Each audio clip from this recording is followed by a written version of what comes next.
మన ప్రభు రక్షకుడైన యేసుక్రీస్తు నామంలో మరి క్రైస్తవుల సహోదరునికి శుభాభివందనాలు. ప్రియులారా, మనం మరి ఎన్నో రోజుల నుంచి మనము తిత్తంలో ఏకత్వం అనే మాట గురించి మనము మరి క్రైస్తవులు ఎన్నో ఆలోచనలు, ఎన్నో పద్ధతులు మరి వారికి తెలిసింది మరి చెప్పేది మనం వింటున్నాం. కానీ బైబిల్ సారంగా మనము గ్రహించాల. బైబిల్ మనతో ఏం మాట్లాడుతుంది, బైబిల్ సారంగా మరి యేసుక్రీస్తు ప్రభు దేవుడు ఎవరు, ఏం కథ అనేది మనం ఆలోచిస్తే ప్రియులారా, మరి ప్రారంభంలో నేను చాలాసార్లు చెప్పాను కదా ప్రియులారా, బైబిల్ గ్రంథం మనకి రాకున్న ముందు ప్రారంభంలో దేవుడు ప్రవక్తలతో, దేవదూతలతో మాట్లాడేవాడు. మరి ఎప్పుడైతే ధర్మశాస్త్రం మోషకు వచ్చిందో అప్పుడు మనకి బైబిల్ గ్రంథం మన చేతికి వచ్చింది ప్రియులారా. చూద్దాం. ఆదికాండం మొదటి అధ్యాయము మొదటి వచనం. ఆదియందు దేవుడు భూమి ఆకాశములను సృజించెను. భూమి నిరాకారముగాను శూన్యముగాను ఉండెను. చీకటి అగాధ జలములపైన కమ్మి ఉండెను. దేవుని ఆత్మ జలములపైన అల్లాడుచుండెను. దేవుడు వెలుగు కమ్మని పలకగా వెలుగు కలిగెను. దేవుడు వెలుగు కమ్మని పలకగా వెలుగు కలిగెను అంటున్నాడు ప్రియులారా. ఆదికాండం మొదటి అధ్యాయం మొదటి వచనంలో చూశాం. అదే మాట దేవుడు మనకి కొత్త నిబంధన వచ్చేసరికి మరి కొత్త నిబంధనలో మరి పౌలు ద్వారా హెబ్రీలకు రాసిన పత్రిక మొదటి అధ్యాయము మొదటి వచనంలో అదే మాట మనకి ఇక్కడ జ్ఞాపకం చేస్తున్నాడు ప్రియులారా. ప్రారంభం ఆదికాండం మొదటి అధ్యాయం మొదటి వచనంలో ఉన్నమాట మనకి ఇక్కడ ఎవరు రాపించారబ్బా అంటే దేవుడు, పౌలు గారు మరి రాశాడు. స్పష్టంగా మనం చదువుకుందాం. మొదటి అధ్యాయము మొదటి వచనం. పూర్వకాలమందు నానా సమయములోను నానా విధములుగాను ప్రవక్తల ద్వారా మన పితరులతో మాట్లాడిన దేవుడు అంటున్నాడు ప్రియులారా.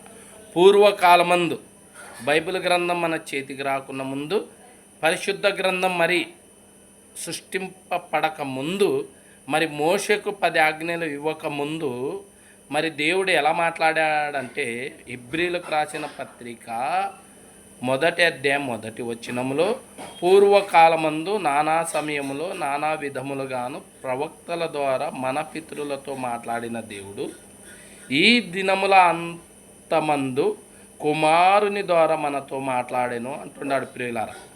అక్కడ మనకు బైబిల్ గ్రంథం రాకముందు దేవుడు మాట్లాడేవాడు ప్రవక్తలతో, దేవదూతలతో. మరి ఇలాగ ఉండాలా, మీరు ఇలాగ జీవించాలని దేవుడు మాట్లాడి మమ్మల్ని బలపరిచేవాడు అన్నమాట.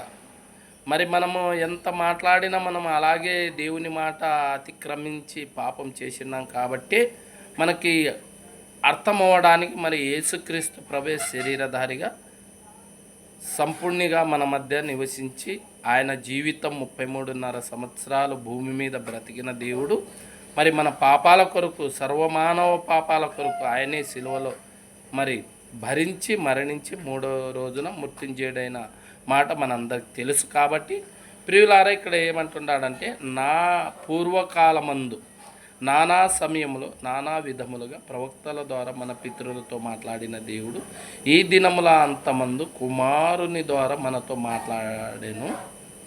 ఆయన ఆ కుమారుని సమస్తమునికి వారసునిగా నియమించెను. ఆయన ద్వారా ప్రపంచములు నిర్మించెను. ఆయన దేవుని మహిమ యొక్క తేజస్సును అంటున్నాడు ప్రియులారా. తండ్రి అయిన దేవుని మనం చదువుకున్నాం కదా ప్రియులారా. తిమోతికి రాసిన పత్రికలో తండ్రి అయిన దేవుడే సమీపింపరాని తేజస్సులో ఆయన ఒక్కడే ఉంటాడని చదువుకున్నాం. ఇక్కడ కూడా కుమారుడికి ఏమంటున్నాడంటే ఆయన దేవుని మహిమ యొక్క తేజస్సుని, ఆయన యొక్క తత్వం యొక్క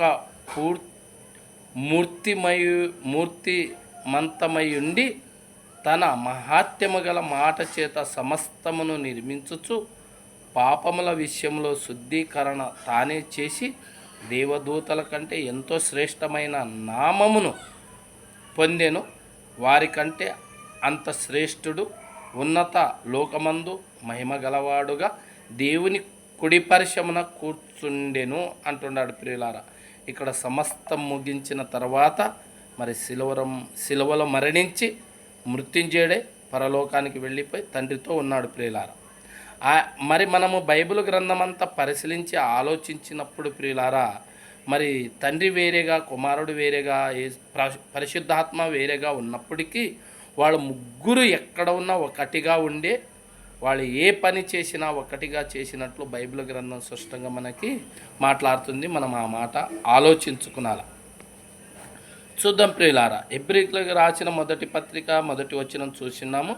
ఇక హెబ్రీయులకు రాసిన మొదటి అధ్యాయం 10వ వచనం కూడా చదువుకుందాం. హెబ్రీయులకు రాసిన మొదటి అధ్యాయం 10వ వచనం. మరియు ప్రభు, నీవు ఆదియందు భూమికే పునాదులు వేసితివి, ఆకాశములు కూడా నీ చేతి పనులే, అవి నశించును గాని నీవు నిలిచిందువు, అవన్నీ వస్త్రము వలె పాతగిల్లును, ఉత్రియము వలె వాటిని మర్చివేత్తువు, అవి వస్త్రము వలె మార్చబడును కానీ అంటున్నాడు ప్రియులారా. మనకు ఆది కాండములో భూమికి పునాదేసింది ఎవరబ్బా అంటే యేసుక్రీస్తు ప్రభు. యేసుక్రీస్తు ప్రభు ఒక్కడే కాదు కానీ తండ్రి అయిన దేవుడు, కుమారుడైన దేవుడు, పరిశుద్ధాత్మ దేవుడు ముగ్గురు ఉన్నారు ప్రియులారా అక్కడ. ఇక్కడ కూడా హెబ్రీయులకు రాసిన పత్రిక మొదటి అధ్యాయం 10వ వచనంలో, ప్రభువా, నీవు ఆది యందు భూమికి పునాది వేసితివి, ఆకాశంలో కూడా నీ చేతి పనులే అంటున్నాడు ప్రియులారా. ప్రభువా అంటే తండ్రి అయిన దేవుడు ప్రభు, యేసుక్రీస్తు ప్రభు, యేసుక్రీస్తు కూడా ప్రభువే, పరిశుద్ధాత్మ కూడా ప్రభువే. ఇలాగా వీళ్ళకి ఏ నామముతో పిలిచినా వీళ్ళకి ఏ ఇబ్బంది లేదు ప్రియులారా. మనకు వచ్చే సమస్య కూడా ఏమి లేదు. తండ్రి అయిన దేవుడు, కుమారుడైన దేవుడు, పరిశుద్ధాత్మ దేవుడు, దేవుడు ఒక్కడే అన్నాడు ప్రియులారా. ఒక్కడే దేవుడు కాబట్టి మనం ఏ నామంలో పిలిచినా ఇబ్బంది ఏమీ లేదు. యేసుక్రీస్తు ప్రభు కూడా ఉన్నవాడు, నిత్యుడు, ఆది అంతము లేనివాడు. పరిశుద్ధాత్మ దేవుడు కూడా నిత్యుడు, ఉన్నవాడు, ఆది అంతము లేనివాడు. తండ్రి అయిన దేవుడు కూడా నిత్యుడు, ఆది అంతము లేనివాడు. మనం గ్రహించాలని ప్రభుపేట మనవి. అదే హెబ్రీయులకు రాసిన పత్రిక 3వ అధ్యాయం 13వ వచనం చదువుకుందాం ప్రియులారా. హెబ్రీయులకు రాసిన పత్రిక 3వ అధ్యాయం 13వ వచనం. నేడు మీరు ఆయన శబ్దము వినిన ఎడల కోపము పుట్టించి నప్పటి వలె మీ హృదయములను కఠినపరచుకునకుడి. ఆయన చెప్పెను గనక పాపము వలన కలుగు భ్రమ చేత మీలో ఎవడైనా కఠినపరచబడుకుంటున్నట్లు నేడు ఆనబడు సమయముండగానే ప్రతిదినం ఒక్కరికొకడు బుద్ధి చెప్పుకునడి అంటున్నాడు ప్రియులారా. ఒకరికి తెలిసిన దేవుడు నాకు ఇచ్చిన జ్ఞానం మరి ఒకరికి ఇంకా ఎక్కువగా జ్ఞానం ఇవ్వచ్చు. ఒక్కొక్కరికి ఒక్కొక్క విధంగా జ్ఞానం ఇవ్వచ్చు. నాకే జ్ఞానం ఉంది, నాకే తెలిసిపోయింది అంతా అని ఎప్పటికీ అలా అనుకునకూడదు ప్రియులారా. దేవుడు జ్ఞానం ఇచ్చేవాడు, దేవుడు సర్వసంపూర్ణత ఇచ్చేవాడు. కాబట్టి ఆయన పాదాలు పట్టుకొని మనము మొరపెట్టుకొని మరి సమాధానంగా ప్రతి మాట ఆలోచించాలని ప్రభుపేట మనవి. మరి అదే హెబ్రీయులకు రాసిన పత్రిక 4వ అధ్యాయము 14వ వచనం చదువుకుందాం ప్రియులారా.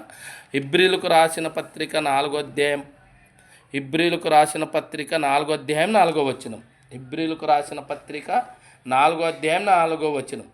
దేవుడు 7వ దినమందు తన కార్యములన్నిటినీ ముగించి విశ్రమించెను అంటున్నాడు ప్రియులారా.